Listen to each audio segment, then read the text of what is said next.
And welcome back, boys and girls, for another exciting edition of the Michael Decon program. First-time listeners out there, thank you for stopping in. This is a very different kind of show, a place where you don't feel so alone. Joining me tonight is Linda Emmanuel. She's a health activist and truth seeker. She's had her own health issues throughout the years and was even on her own deathbed. That's when her curiosity led her to answers. We will be talking about a plethora of topics. Oh, this will be good for you, I promise. I hope you've had a good week, wherever you are. My apologies for being absent yet again. Now let's get down to brass taxes and bring in Linda Emmanuel. Hello, Linda. Welcome to the Michael Decon program, and thank you for spending some time with us. Oh, you're welcome, Michael. Thank you for having me on. Yeah, how are you, by the way? I'm great. I've been really busy. I do podcasts. I have a YouTube channel on Brighteon and a website to keep up, and doing a lot of things besides that, too. Very nice. Before we jump into things, can you tell us a little bit about yourself? Okay, how I got into this, it looks like I've looked at your channel, and it looks like you're, in a way, metaphysical, I'm going to say. And I had my spiritual awakening in about 1999. And at the time, I asked for the full experience. Never want to do that. And then in '01, I was told this was really happened. I had a psychic reading with an intuitive, and he said, death will walk the earth in 2003, and you'll tell people where to go to be safe. Well, neither of us knew what he meant, what spirit meant. And then in '01, I had a trauma, an emotional trauma, and I ended up with lupus, MS, Crohn's, fibromyalgia, rheumatoid arthritis, severe depression, bedridden, fetal position in '02, nearly dead. And I did not know why I was sick. I could not imagine why. Wow. And then I know, I was really, really sick. And then in '03, a friend found it on the internet, and it was a bioweapon that our own government unleashed on us in the 70s and 80s. And nobody really knew much about it. It was called Mycoplasma, Mycoplasma. It's a cell wall deficient bacterium that actually is a disease bacterium. It got a purpose. It needs a host, it's a total parasite. And when the host is dead, it's called decomposition. And when the host is alive, it's called cancer or disease. And it is the most common cause of cancer and disease, but your doctor will know nothing about it. Well, when I found out about this organism, I was naive. I had no idea how the world really ran. And I called the whistleblower up, Donald W. Scott up in Canada, and I said, is this a joke? And it was not a joke. So I got a curious mind, probably like a lot of your listeners do, and I wanted to know why I had chronic fatigue, right, why I could never sleep, why I was so depressed I wanted to die.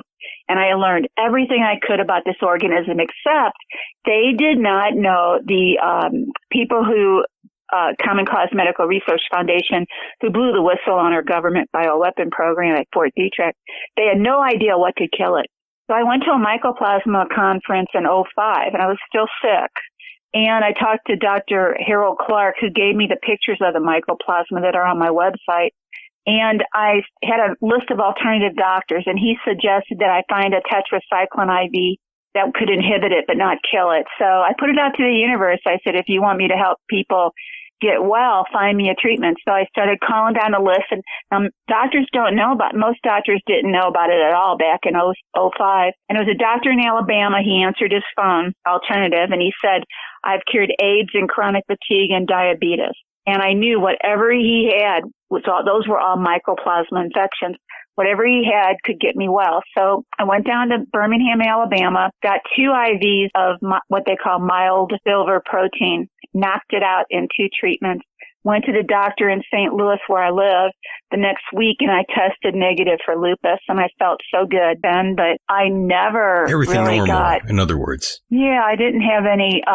but, when you have cancer and disease or infections, and how they're triggered is the most common way cancer and disease are triggered, wake up mycoplasma, because it lies dormant in your body. And when you're dead, it activates and it helps break down your body.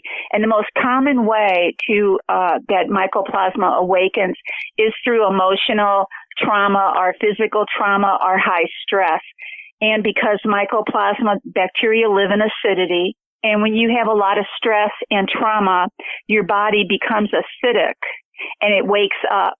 And depending where you are genetically weak is where it will first attack you. It also attacks damaged tissue, like if you smoke, you have damaged lung tissue. Or like those first responders or those post-responders after 9/11, they were all exposed, in my opinion, to radiation. And they all got the kind of leukemia that's associated with radiation poisoning. Yeah, it's very interesting how all of that works out. There's some individuals out there in this world who go their entire lives chain smoking and their lungs are fine. I wrote an article about that. It's on the web, on my website. It's called, "Is It Safe for You to Stop Smoking?" Right. And I don't know if you led into that on purpose, but one of the things in nature, plants have to protect themselves from bacteria, fungus, viruses, insects. And one of the things that kills bacteria is nitrogen, nicotine, berberine. Those are all what you call alkaloids, CHNO, carbon, hydrogen, nitrogen, oxygen. And depending on which alkaloid, it'll kill the bacteria. And there are 61 alkaloids in tobacco. So when people smoke, and I'm not saying smoke, but when people smoke, they're breathing in all that nitrogen, which might keep the mycoplasma in check. But as soon as they quit smoking, and if they don't know how to protect themselves, they will get either cancer or disease. And there's an interesting study, how I kind of walked onto this was these scientists or these researchers did a study with Alzheimer's, which is caused by mycoplasma because it can cross the blood-brain barrier. And they did a study with Alzheimer's, and half the patients who had Alzheimer's wore a 15 milligram nicotine patch, and the other half wore a placebo. At the end of 6 months, the ones who wore the nicotine patch, their health and memory improved 40%. Yes. And the scientists, they just said, well, it must be an enzyme. Well, I knew exactly what was going on. It was the nitrogen in that tobacco that was killing the mycoplasma. But, if you ate a tobacco plant, you would die. It's poison. You would get very sick, I would imagine. Yeah, you would get really sick. It's not recommended, Right. So that's a little bit. There's a lot of natural remedies like marijuana or hemp. It's not the THC or the cannabinoids that are used to treat cancer and disease. It's the alkaloids in hemp and marijuana that kill mycoplasma. Yes, I'm glad you mentioned that. There seems to be all sorts of reports online about marijuana and COVID-19. Some people are saying go ahead. I can explain all that. Okay. Everybody, I shouldn't say everybody. Most people out there who are experiencing flu-like symptoms and getting well with that quinine, that word that starts with an H, that is an alkaloid. Quinine is an alkaloid. And what their experience is, they're experiencing killing the mycoplasma. They have a mycoplasma infection. Mycoplasma causes chronic fatigue. It causes flu-like symptoms, low-grade fevers. It's just like having the flu. You have night sweats. You'll feel, I can explain the chronic fatigue, why that happens, but they're experiencing mycoplasma. And when they say they're getting them well, they're just getting well from mycoplasma because viruses are real. A lot of people are saying that they're part of your immune system. That's not true. I don't know who is putting out that false information. Now, I hope your listeners remember this. A virus is a spore of a fungus. And it can only really be transmitted through kind of like a liquid, like spit, like athlete's foot. When you walk across a wet locker room floor and the spores are on the floor, you can get athlete's foot, which is fungus. So the only thing that can kill a virus is your immune system. Yeah, lots of people out there are putting that information out there saying that viruses aren't real. That's right. And I think that's propaganda. Because Dr. A. Truott, who I admire a lot, I don't know if you remember him, he came out with the antithesis, Sound of Silence back in around 2001 with the Gulf War. Correct. He states that it's a virus is a spore of a fungus. And I tell you what, Fort Detrick, our bioweapon headquarters, they sure believe in viruses because HIV is a mycoplasma with the visna virus spliced into it. Amazing. And this virus causes mad cow disease. And before we even did this show, we talked a bit, and you told me some alarming things. And if it's true, I have to mention that the year 2020, nothing can be completely dismissed anymore. I have been waking up these past few months in complete anticipation for whatever is next. I must admit that to you, Linda. Oh yeah, this year, back in, you wanted me to get into the 5G? Is that where you're leading me? Not specifically. Not yet. But we're getting there. But what got my attention was a specific month that you mentioned. You told me to take warning, in other words, in October. What, in your opinion, what do you see going down in October, Linda? Okay, well, I'm going to read you this. Back on March 23 of 2020, President Trump signed into law an act called the Secure 5G and Beyond Act of 2020, which mandated that the 5G will be completely rolled out in our country within 180 days of that date. And right now, Sweden is under attack with the 5G. And so is Copenhagen, Denmark. They're part of it.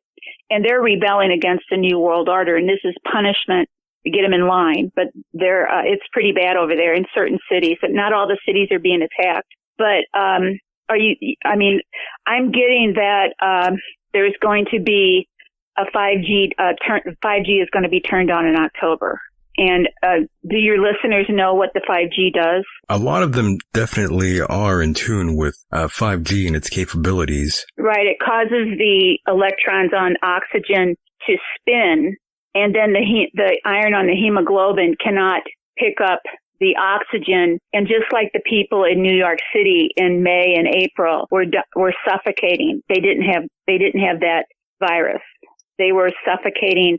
They had turned on the 5G as a test, and about 32,000 people in New York City are dead. Last week, I'm getting that it's going to start the last week in October. The last week of October, okay. I was fishing for a date there, even though some people don't want... But the last week, about a week before Halloween, I think Halloween is a big satanic holiday. But it's gonna take people... I have all the safe cities in the country and the hot zones. I have it all gridded out, where it's safe, what parts of the city are safe. Because I really do believe once people start coming down with these symptoms, they are going to lock down the cities and you won't be able to get out. Yes, I'm glad you mentioned that. Can you tell us a little bit about these locations you suggested would be hotspots? Okay. Yeah, go ahead. I'm going to start in the West.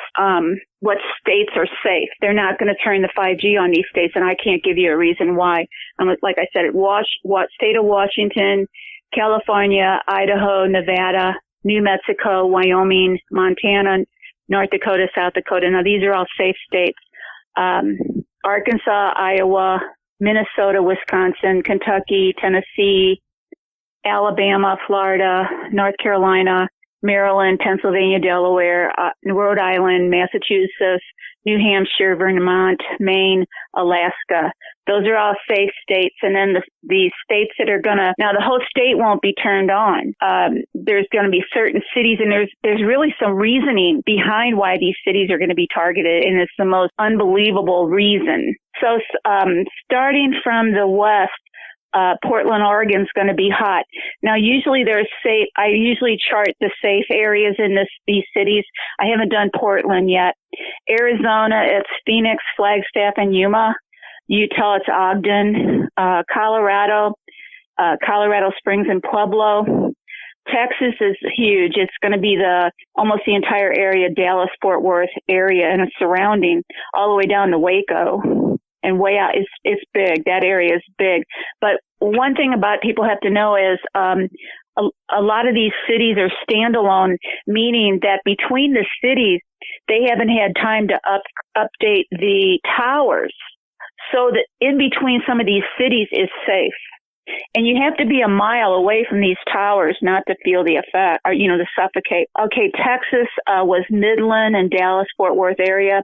Oklahoma City, Kansas is Wichita, Mineola, and El Dorado. Nebraska is a nightmare. It's all these little towns. They're targeting the meatpacking industry. There's a lot of meatpacking cities in Nebraska, and they're targeting the food chain. Illinois is a Chicago area, and all across, we're right on the Mississippi River, right in the middle across from Illinois. And the whole east side is going to be targeted across from St. Louis. The city of St. Louis itself is a Jesuit stronghold. They're not going to attack St. Louis City, and they're going to attack the St. Louis County, which is really huge. I haven't done Missouri yet. It takes a lot of time to grid this out. Mississippi is the only one is South Haven, Mississippi. Louisiana is Shreveport, and they're targeting that because it's the Bible Belt. Georgia, almost the entire state of Georgia is under attack in October. It's about 100 miles deep. It's almost the whole state. And you know what? Some of the safe cities in Georgia are Augusta and well, right there, Augusta, Georgia. And guess who lives there? Let's see here. South Carolina, I think it's Greenwood and Greenville. Indiana, it's a really interesting behind Bloomington, Indiana. There's a story behind that. Why? Canton, Ohio, there's a story of Jesuit revenge there too. Grand Rapids and Lansing, Michigan, and a little tiny town called Whitmore Lake, which is being targeted because of revenge. Charleston, West Virginia, Richmond, Virginia. Oh my gosh, New York City and New Jersey. They're big target. All the way from, let's see if I'm saying this right, all the way from Hoboken all the way down to Jersey City on the Jersey side is hot. But there's one little town in the middle that's not a target. It's not going to have the 5G, and I think it's called Gutenberg. You got the names right, by the way. I'm sorry, what? You got the names right. Okay. And the only safe zones in New York City are Norfolk and Suffolk, where the elite live, and southernmost part of Manhattan, and north of 22, where Bronxville is, and that's where the elite live too. But all the other boroughs are going to be hot. And Understood. Let's see. Yeah. It's going to be, already New York is restricting people coming in and out of the state already. That's right. And they're targeting Vancouver, Canada, the only city in Canada, and it's because Canada has home rule. They are not a monarchical, is that the right word? They're not the same as the other parts of Canada. They have home rule, which means citizen rule, and the Jesuits are behind all this, and they want to destroy that. So Vancouver already, healthcare workers in hospitals are given instructions, DNR, do not resuscitate, like they did in New York. They don't give anybody oxygen when they come in when they're sick. So that's a hint right there too, So let's see, Connecticut. This is really an interesting one. Sandy Hook, Connectiticut. That is interesting. Being targeted. It's being targeted because there's a lot of Satanists that live in that Newtown right across, Yes, they're targeting them because they're all kind of like Christians. They want rid of them. And Sandy Hook's being targeted because of that. Linda, by the way, Hawaii, Linda, I hate to interrupt you really quickly here, but what indicates that there's a large Satanist community there in Connecticut? I'm just curious. I had no idea. Well, if you follow James Spetzer and Sandy Hook, the false flag, there's a lot of pictures of it just has come out. And that's what I'm getting is, there's a lot of, I'm not saying everybody that lives there is a Satanist, but that goes back generations. Okay, I see. I'll ask Jim about it. Jim comes on the show regularly here. Yeah, I'm a fan of his. And then in Hawaii, Honolulu is going to be a partial grid. It's not going to be the whole city.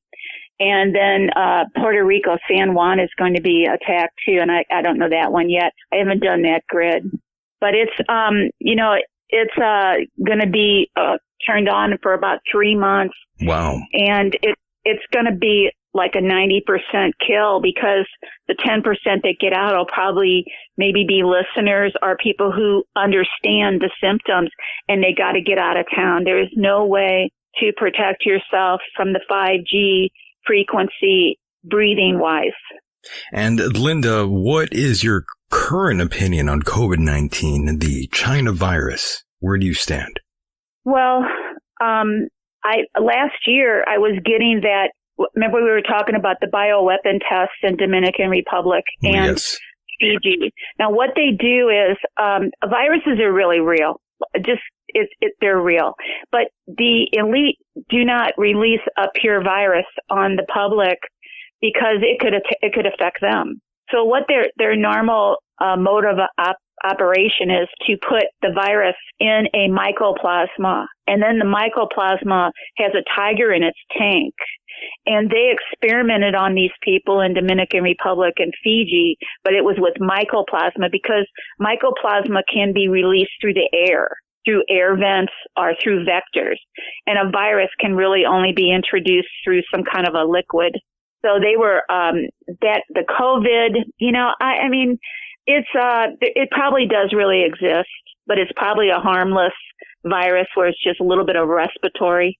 You don't think it was bioengineered? Oh yes, it had mycoplasma. They did a test with the corona and the mycoplasma. I think it was in Dominican and Fiji.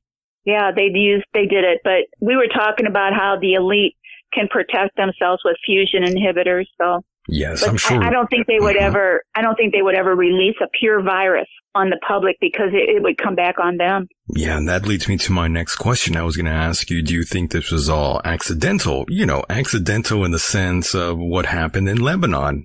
I've seen the pictures or the video, and it's not very good, but I don't know anything about, why Lebanon. I don't know. I just think they're always wanting to start wars. Interesting, right? Yeah, it's just, oh man. Do you ever talk about the Jesuits? That's the bottom line. Yes, absolutely. And do you feel that wearing a mask is violating your civil liberties, Linda? Of course. You think so? Nobody stopped me, but I leave my nose exposed and I breathe through my nose. I refuse to cover all my mouth because you know what? When you're breathing that CO2 back in, CO2 is acidic and it acidifies your blood, and mycoplasma monitors the acidity in your body and your blood and your immune system and the oxygen level in your body, and it will activate like high altitude sickness is a mycoplasma flare up because you're not getting very much oxygen the higher up you go. Yes, we discussed this, and we also made note of the ventilators that are saving people, and I say that with quotations around saving people. I don't think so. I think that hurts more than helps because the people need oxygen that were going like in New York. Right. They didn't need help breathing. They needed oxygen and they weren't being given it because it was a DNR. It's a DNR going on in Vancouver when it hits Vancouver. If you're living in Vancouver, I've done the podcast already on Vancouver and laid out all the safe areas in Vancouver where you can go for safety. Right. And of course, your website is lindaemmanuel.com for those that are curious. Right. And yeah, all the information is on your website as well as your podcast. It's all there. Yeah. And also I have my book, Alternative Revelations, all about mycoplasma, is a free download on my book because the deep state banned it. Oh my. And Linda, I don't want you to tell us exactly where you are, but can you tell us what state you are in? Oh, I live in St. Louis, Missouri. I live in St. Louis County, Afton, Missouri. It's a suburb of the city of St. Louis. Okay, I wasn't sure if you wanted me to. They already know where I'm at. They've knocked the electrical system out of my car. They knocked my router out. They've knocked my email. They haven't come at me physically yet, but they know about me. Understood. The deep state. The deep state. And Linda, tell me about the situation with COVID in your area. Are all places requiring you to wear a mask like here where I am in California? We only have to wear a mask when we go into a store. We don't have to wear a mask on the street. I don't know if it's going to, I wouldn't be surprised if it gets to that. I'm seeing some people walking around. Australia. Yeah, I'm seeing people walking around out here, with no one around and they're wearing a mask. It's kind of ridiculous. Kind of the same way I find it ridiculous that there are people driving their cars alone and they're wearing a mask. Well, they're only hurting themselves because when you're breathing back that CO2, right, your blood becomes acidic.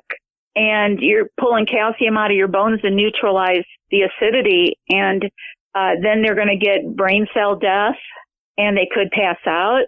They're not getting enough oxygen. they're hurting themselves. I leave my nose exposed. Nobody said anything yet.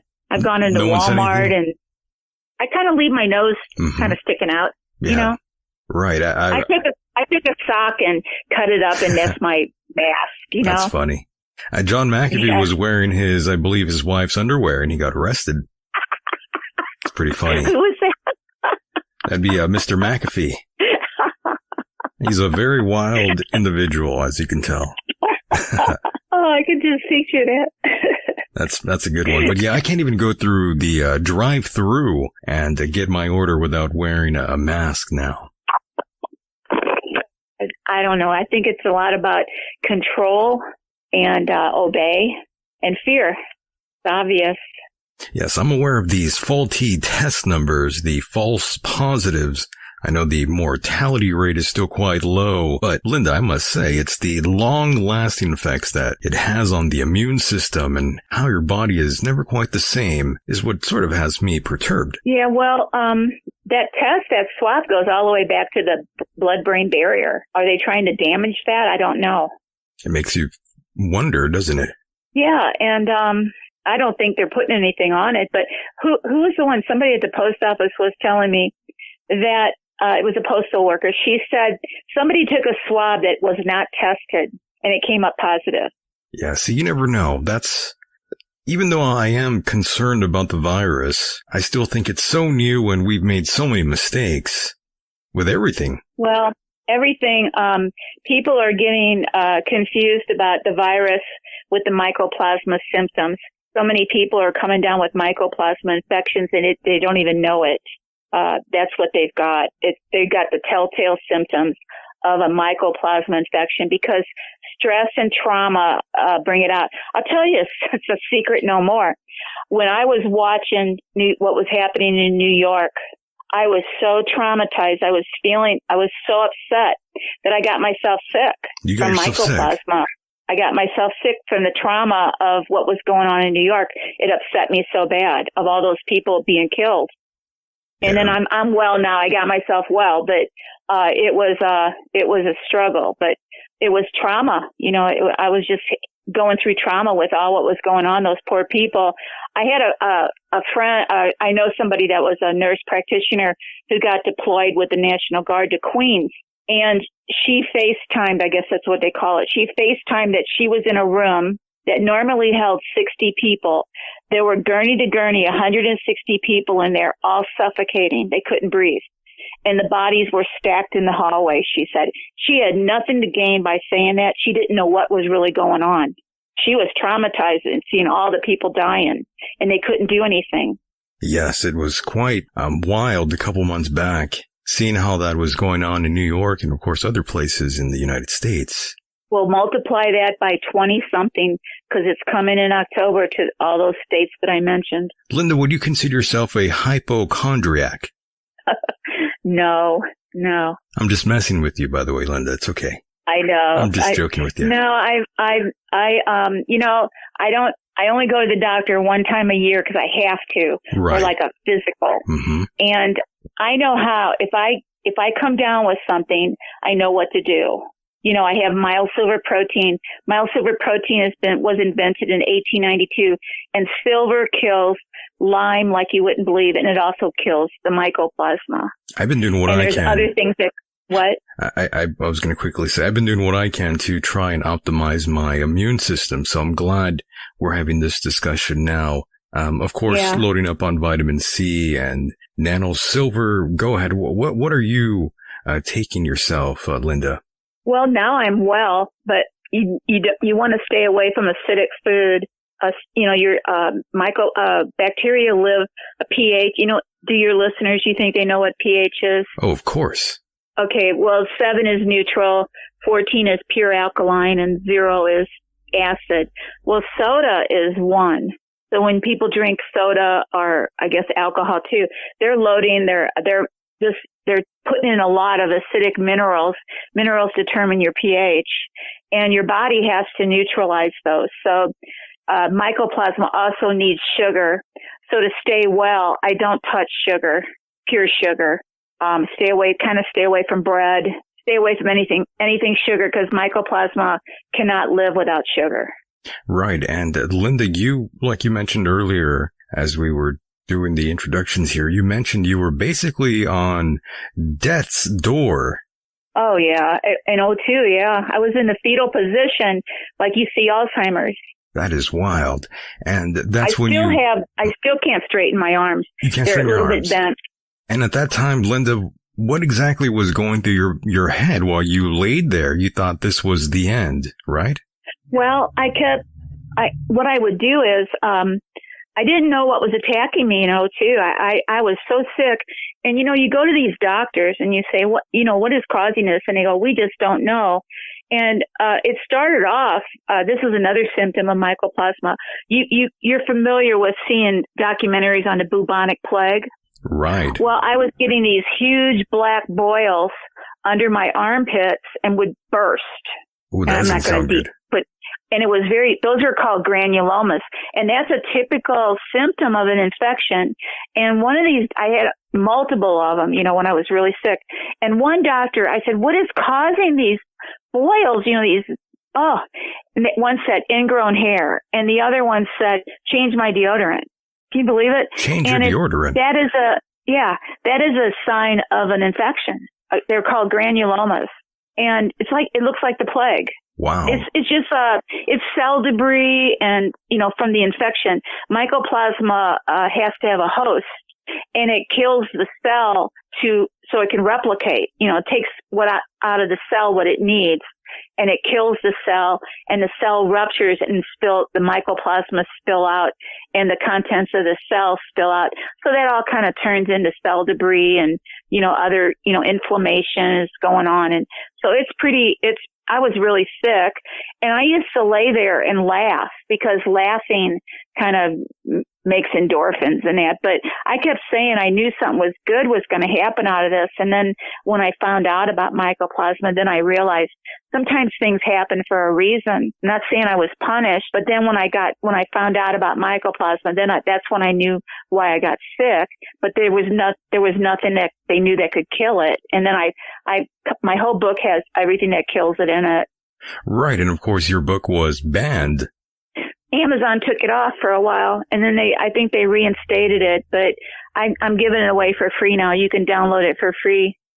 Over at your website, on my right? website. Okay, yes. Yeah, it's under free download, and you just have to click on the icon, and then the book opens up, and then just save it, and then you own it.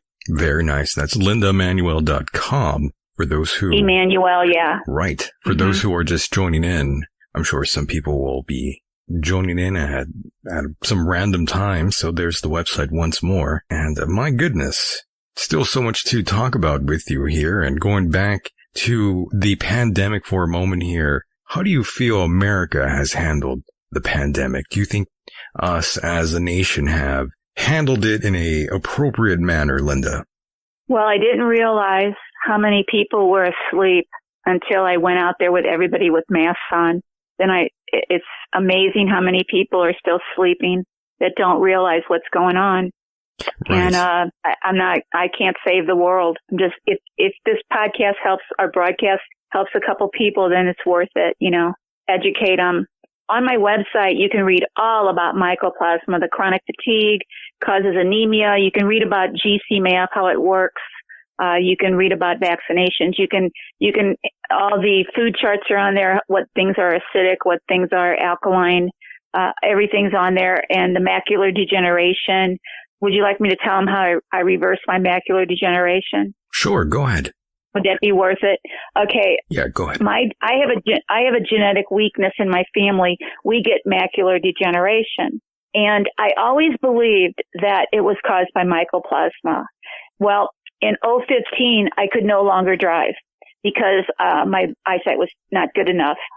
So in 2017, I decided to start. I heard about a woman in Texas who used flax oil in her eyes, who had macular degeneration, and she got her eyesight back. So right there, that proved to me that it was microbial, because I can go into why flax what flaxseed oil does.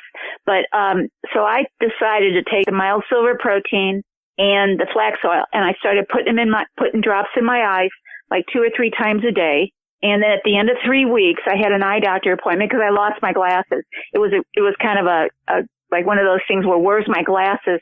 So I had to go back to the doctor, and my glasses vanished. So I decided to do the silver. So when I went to the doctor after 3 weeks, she looked in my eyes and she said, your macular degeneration is gone and you can drive. Yeah, that's pretty amazing. Well, 11 million people in 2016 had macular degeneration. Let's say this refers to cancer tumors too. Well, what mycoplasma does, it gets into the cell. The first thing it does, its membrane is made of a fat and a sugar. The first thing it does, it attacks the mitochondria, which is your cell battery that makes your energy. It knocks it out. Then the cell becomes what you call anaerobic, meaning oxygen is no longer coming into it. Well, the body has this defense mechanism.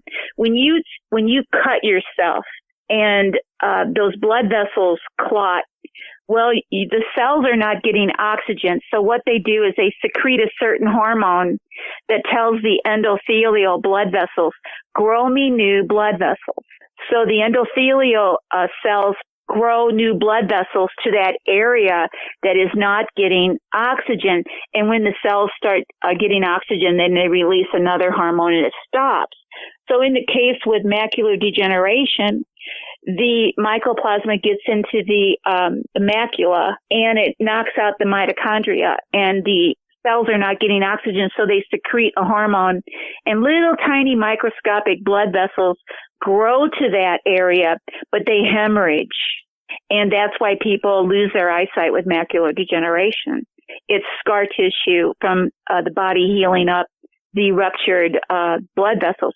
So in the case of a tumor, the mycoplasma get into a cell, it starts replicating, it becomes anaerobic, and new blood vessels, the cell secretes the hormone, and new blood vessels come to that tumor and feed that tumor. That's what's going on with cancer. And we've all heard that cancer cells need sugar. Well, that's mycoplasma inside there, sucking up the sugar, you know. That's right. Yeah. So, and then also mycoplasma can indirectly cause heart disease, along with MSG. Those are the two things that cause heart disease. And I can go through that if you'd like. Yeah, go ahead. If you think, okay. Sure, I think listeners would like that. It all deals with cell death. Mycoplasma gets into a host. It takes the cell apart. The cell dies. It ruptures. Out spill the mycoplasma along with the contents of the cell. And one of the contents of the cell is a protein called glutamate. MSG, monosodium glutamate. Well, glutamate is a neurotoxin, or an excitotoxin. And the body cannot tolerate glutamate on the outside of the cell. It's used as a communicator. So to turn glutamate into glutamine, it takes an ammonia ion off of urea in the blood. And when that happens, it releases a cyanide. And a cyanide ion is uptaken by a neighboring cell, and it shuts the mitochondria down. And that's why people are experiencing chronic fatigue from cell death. But eventually the red blood cells carry off that cyanide.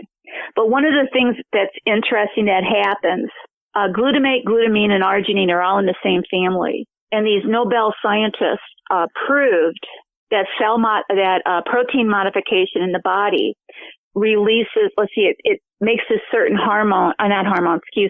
this certain protein, and I can't remember the name of it, but that blocks arginine from being turned into nitric oxide. And your endothelial cells in your artery, which are the microscopic, most inner cells, if they cannot get nitric oxide, then that relaxes your arteries. And when the body cannot make nitric oxide, the endothelial cells in your arteries start getting hard and sticky, and mycoplasma can adhere to the artery wall, and then they build biofilm around themselves, and that can cause heart disease. But also when people eat a lot of MSG, same effect, the glutamate, the glutamine, the protein modification blocks arginine from being turned into nitric oxide. So that's another way to get heart disease. There's so many ways to get heart disease. Two ways. And I think there's got to be some kind of genetics to it too. There's some people that can eat all the MSG they want and nothing happens to it. When I eat it, it makes me sick. If I eat something with MSG in it, I don't feel good after that. That's true. I think it definitely does have to do something with your genetic makeup. Yeah, and I'm a fan of Fitz Springmeier, is that his name? And he mentioned once in a lecture, he said, all these degenerative diseases started with the introduction of sugar into society, back in the 1400s. And that's because mycoplasma needs sugar. And when people started eating a lot of sugar, they started getting more infections and degenerative disease. Remember, it attacks you where you're genetically weak. Sugar is the devil, in other words. Yes, it's really harmful. In moderation, if you're very careful. But if you've got a mycoplasma infection, and I'll get into why mycoplasma causes depression, can't sleep, diabetes, all that. But it's really, if you've got a mycoplasma infection, the best thing you could do for yourself is to give up the sugar because it'll starve. But mycoplasma's membrane is made of a fat and a polysaccharide, and so it needs fat. And the easiest place for mycoplasma to find cholesterol is in your endocrine system, where you make hormones, and you need hormones to sleep, and you need hormones not to be depressed. You need hormones for libido. You need hormones from your pancreas, diabetes. Hormones are made in the thyroid. It can attack any of these organs, and it causes hormonal imbalance. So how many people in the United States have been diagnosed with physical depression? Many. Yeah. Maybe too many. Mycoplasma. And of course, the World Health Organization seems to have played a big role in all of this. Well, they're part of the system, They know about mycoplasma, So does the FDA. Oh my gosh. Well, yes. Merck was on the bioweapon team that developed mycoplasma, and it's impossible to keep mycoplasma out of vaccines and they're just so small. They're the smallest living organism. If you just picture a nucleus of a bacteria, that's a mycoplasma. It has no cell wall. It still thinks it's a bacteria, and it's the ones that cause disease. Mycoplasma are the ones that cause disease, and they can attack plants. There's kinds that attack plants, and there's kinds that attack mammals or animals. And even dogs and cats get mycoplasma infections. Horses get it. They get that hoof disease. I can't think of the name of it, where like Secretariat they had to put him down. There's so much to learn about mycoplasma, the GC math, and I have an article on it, explains the whole thing, step by step. Dr. Bradstreet, he was murdered because of it. He knew Dr. Bradstreet, all he wanted to do was help autistic children. You probably know his story. And he discovered that these autistic children had nagalase in the blood and mycoplasma. Now, nagalase is a enzyme not made by the human body, and it's made by mycoplasma, and it's a cancer marker. But you ask your doctor, why is it a cancer marker? They go, I don't know, but it's in the blood when you have a mycoplasma infection. So one thing about nagalase is it compromises your immune system. Mycoplasma compromises your immune system. What it does is, when you have macrophages, right, that are in your immune system, and the macrophages have to be woke up, and vitamin D plays a real important part in that. So when you have an infection, your liver produces a GC protein, and on that GC protein are three sugar molecules, and two of those sugar molecules are stripped away by T cells, but one sugar has to remain on the GC protein to make GC MAP, so vitamin D can attach to the GC protein. It has to have that one sugar on there. And that one sugar, the enzyme for that sugar, is nagalase. So when nagalase comes in contact with the GC protein, it strips it off, and vitamin D cannot attach to the GC protein. And the GC protein, when it's all normal, and there's that sugar molecule on there. The vitamin D attaches to it, and then that attaches to the macrophage and wakes up the macrophage so it can go do its job. But when you have that sugar stripped off, when you have nagalase in your blood, your immune system is compromised. It won't wake up. So Dr. Bradstreet collaborated with somebody in England. I don't remember, something like oats or something. And they started making the GC math. And all these thousands of children, between diet and GC math, they all got well. But where they made their mistake, or somebody made a mistake, somebody said, well, I wonder if it'll work for cancer. Mm. And then it went viral, and that's when they killed him. Wow. It seems like everyone gets killed off if they try to better humanity. They shut all the GC math labs down. It became against the law worldwide to possess it, to make it, or buy it. And all it is a compound made in your body. Now, Linda, I do want to thank you for being a part of the program. I don't want to take up too much of your time here, but... Oh, no, it's fine. If I can help people, if they want to know more about mycoplasma, there's so much more, and everything's explained. I'm really good at what and how and why. I just don't tell you something. I tell you why. You can find more of her work, ladies and gentlemen, over at lindaemmanuel.com. And my goodness, so much to talk about here and so little time. But Linda, before I let you go, is there anything else you'd like to add or plug or anything? Go ahead. Well, I am intuitive, and that's why I'm talking about the 5G. I was given this task, when that psychic 20 years ago told me death will walk the earth and you'll tell people to go be safe. I did not have any idea that this was going to happen. And, it's a big responsibility. I usually like to joke around, but it's very sobering to do what I'm doing and putting out this grid where the safe zones are, because this is real. This is going to happen, in October, or at least in your city. If you start coming down with shortness of breath, can't breathe, you got to get out of the city. You got to get a mile away from those activated 5G towers. You have to get out of town. You can't go in your basement and try to think you'll get away from it, because you're pumping in outside air, and all that air, the atoms are spinning on the oxygen, and you won't be able to breathe. It'll be a slow suffocation. So you really need to watch for symptoms in October or, whatever, about the 5G. And we could be all locked down. We could, just like they're doing in Australia, locking down city streets, I'm getting that you'll have about a 2-week window to get out to safety. My goodness. Well, hopefully hopefully that doesn't happen, but you never know. I hope it doesn't. But the signs are all there that act they signed on March 23rd mandating that within 180 days, the 5G will be through the United States, and Vancouver doing a DNR, and what happened in New York, and currently what's happening in Sweden. Yeah, it's real. It's, I don't have a solution for the 5G. There will be underground 5G too, which is dangerous. You have to stay 25 feet away from it. They're installing it in the ground, but it's being installed in the streets and the sidewalks, underground.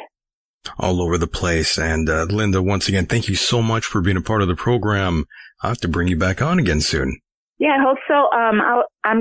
I got a lot of grids done. You can go to my podcast, or you can go to my website and listen to the different cities. And I do have interesting story behind these. If I can find it, I have an interesting story why these towns are being targeted. And you know why St. Louis is being targeted?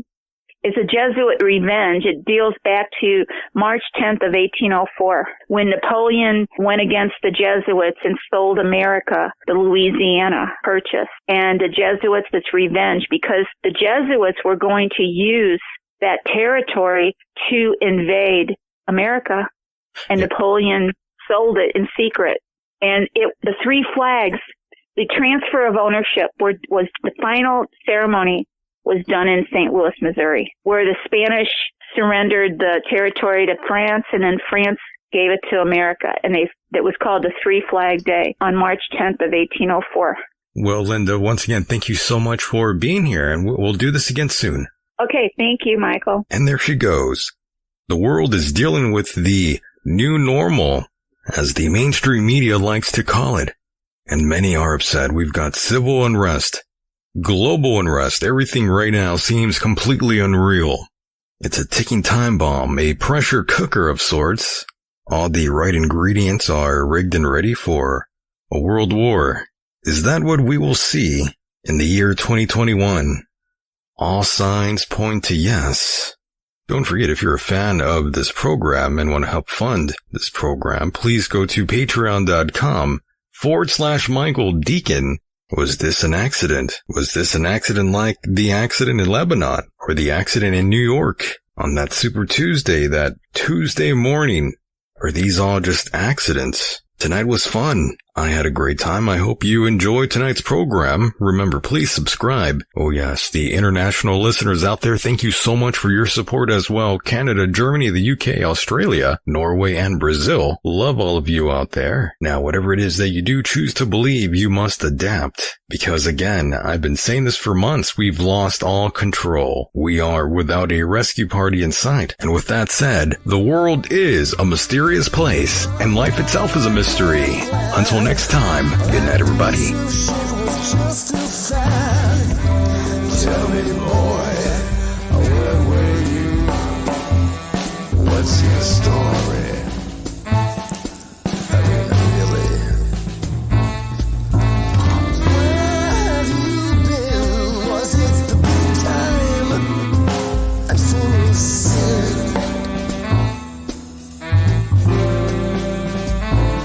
Tell me what you saw, the chasing dragons down the hall. So now I find you just the same.